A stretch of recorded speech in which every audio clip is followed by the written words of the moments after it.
She pushed me. Not hard, just enough to create distance. Don't touch me tonight. 3 seconds of silence. That's all it took for something inside me to fracture.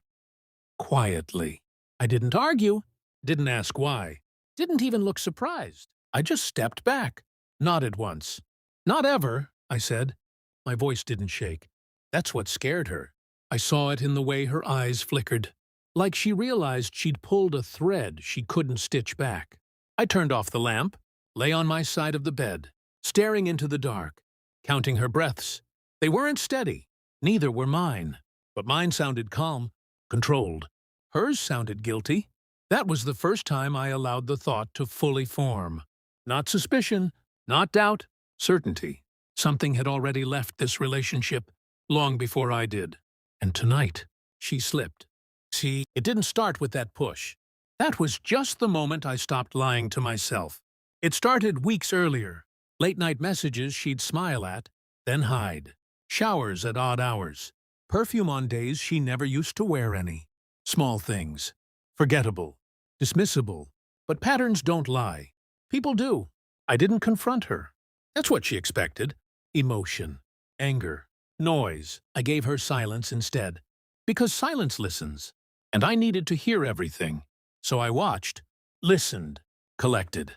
Like evidence in a case no one else knew existed. She started guarding her phone. Password changed. Notifications muted. But she forgot one thing. Routine. Humans cling to it like oxygen. And I learned hers.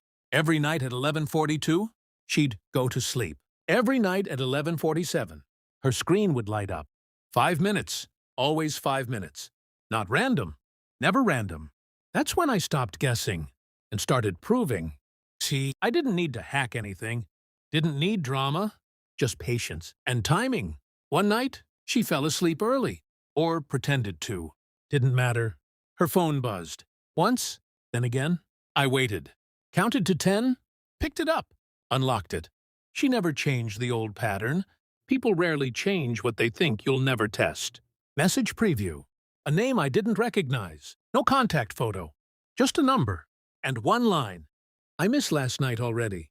No emojis. No softness. Just certainty. Like it wasn't new. Like it was routine. My chest didn't tighten. My hands didn't shake. That's the strange part. I felt clarity. Like everything finally aligned. Every late night. Every distant look. Every unnecessary argument she started just to create space. It wasn't chaos. It was strategy. Just not mine. See, I put the phone back. Exactly where it was. Same angle. Same silence. Lay back down. Closed my eyes. And for the first time in weeks, I slept. Not because I trusted her, but because I finally understood her. And once you understand someone, they lose the ability to surprise you. See, the next morning, she acted normal. Too normal.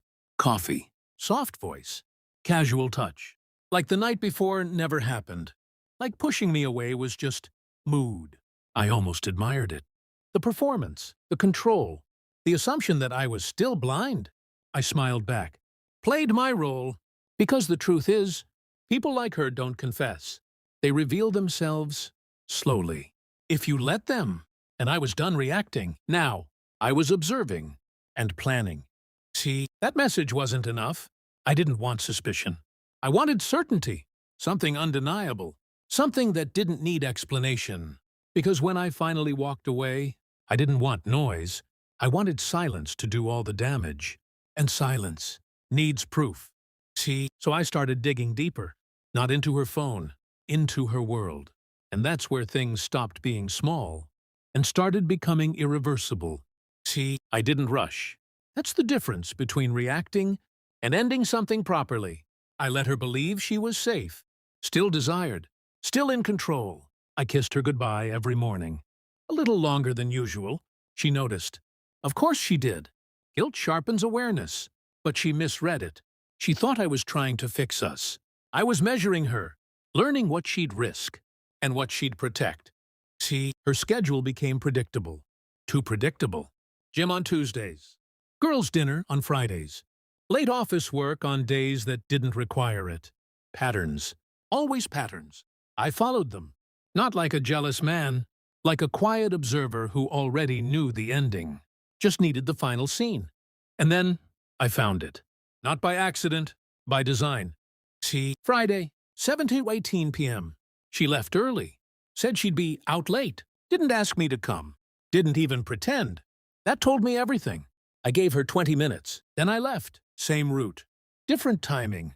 And there she was. Not at any restaurant. Not with friends. But outside a small apartment building. One I'd never seen before. She didn't hesitate. Didn't look around. She walked in like she belonged there. That's when I stopped being curious. And became certain. See, I didn't confront her that night. That would have been easy. Emotional. Messy. And forgettable. No. I needed something permanent. Something she couldn't talk her way out of.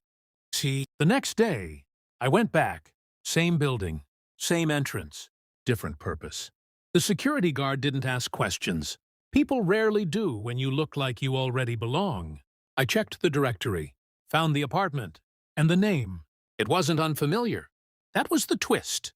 It was someone she told me not to worry about. A colleague. Just work. Always just work. See, I didn't knock. Didn't need to. Because truth isn't behind doors. It's in patterns. In timing. In repetition. And I already had enough. See, that night I packed. Quietly. Efficiently. No anger. No hesitation. Just removal. Like extracting something infected. She came home around midnight. Soft steps. Careful breathing. She thought I was asleep. I wasn't. I was waiting. See, long night? I asked. She froze. Just for a second. Then recovered. Yeah, exhausting. I nodded. Sat up. Reached into the drawer. Pulled out a single envelope. And handed it to her. See, she opened it slowly. Inside, photos. Time-stamped. Her. That building. That door. More than once. More than enough. See, her hands started shaking. Her mouth opened. But nothing came out. That was my favorite part. Not the betrayal. Not even the proof. But the silence that followed. Because for the first time, she had nothing to control. See, I wasn't going to ask, I said. Calm. Flat. I just needed to be sure. Tears came instantly. Excuses tried to follow. I didn't let them. I stood up. Walked past her. Grabbed my bag. See, you pushed me away last night, I said, pausing at the door. She looked up. Broken now. Unrecognizable. That was the only honest thing you've done in weeks. See, I opened the door. Didn't slam it. Didn't look back. Because closure isn't loud. It's precise. See, the next morning, I was gone. No messages. No explanations. No second chances. See, some people think revenge is about hurting the other person. It's not. It's about removing their access to you. Completely. See, and the truth is, she didn't lose me that night. She lost me the moment she thought I'd never find out. See, I just made sure that was the last mistake she'd ever make with me.